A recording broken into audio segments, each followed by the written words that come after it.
عقل مند بادشاہ۔ ایک چھوٹی سی ریاست نیل پور پر ایک بادشاہ حکومت کرتا تھا۔ بادشاہ بہت رحم دل، عقل مند اور انصاف پسند تھا۔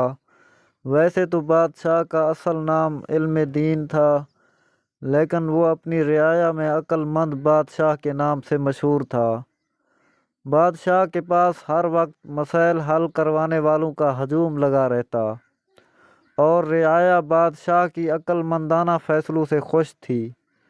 ایک دفعہ صبح سے بیٹھے بیٹھے دوپہر ہو گئی، مگر بادشاہ کے دربار میں کوئی بھی شخص اپنا مقدمہ لے کر نہ آیا۔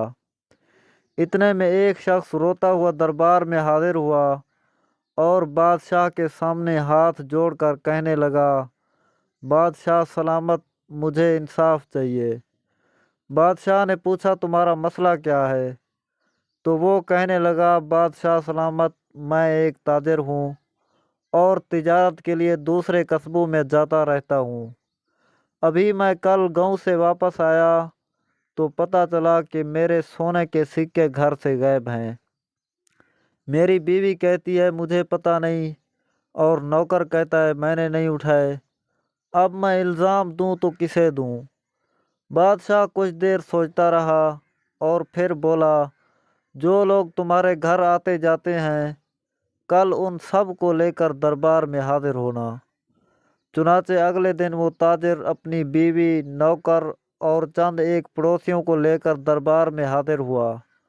بادشاہ کے دربار نے ان سب کو ایک ایک لکڑی کی چھڑی دی۔ بادشاہ نے کہا، تم لوگوں میں سے جو شخص چور ہوگا، آج رات اس کی چھڑی خود بخود ایک بالشت بڑی ہو جائے گی، اور کل صبح پتہ چل جائے گا کہ چور کون ہے۔ اس لیے کل تم سب اپنی چھڑیاں لے کر دربار میں حاضر ہونا۔ اگلے روز وہ سب پھر سے بادشاہ کے دربار میں حاضر ہوئے۔ بادشاہ نے ان سب چھڑیوں کو بغور دیکھا، پھر مسکرانے لگا، کیونکہ فیصلہ ہو چکا تھا۔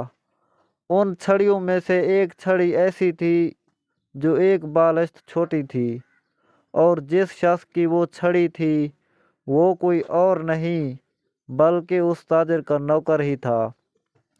بادشاہ نے کہا کہ میں نے کہا تھا کہ جو شخص چور ہوگا اس کی چھڑی ایک بالشت بڑی ہو جائے گی۔ وہ اس لیے کہا تھا کہ جو شخص چور ہوگا وہ اپنی چھڑی کو کاٹ کر ایک بالشت چھوٹا کر دے گا کہ کل صبح تک وہ ایک بالشت بڑی ہو کر عام چھڑیوں کے برابر ہو جائے گا۔ لیکن ایسا کچھ نہیں ہونا تھا۔ بادشاہ کی عقل مندی پر سب لوگ حیران ہوئے اور خوش ہوئے۔ تاجر کو اس کے سونے کے سکے مل گئے اور نوکر کو 3 سال کے لیے کال کوٹڑی میں ڈال دیا گیا۔ ناظرین کرام، اگر ہماری ویڈیو اچھی لگے تو ویڈیو کو لائک کریں اور ہمارے چینل کو سبسکرائب کریں۔ شکریہ۔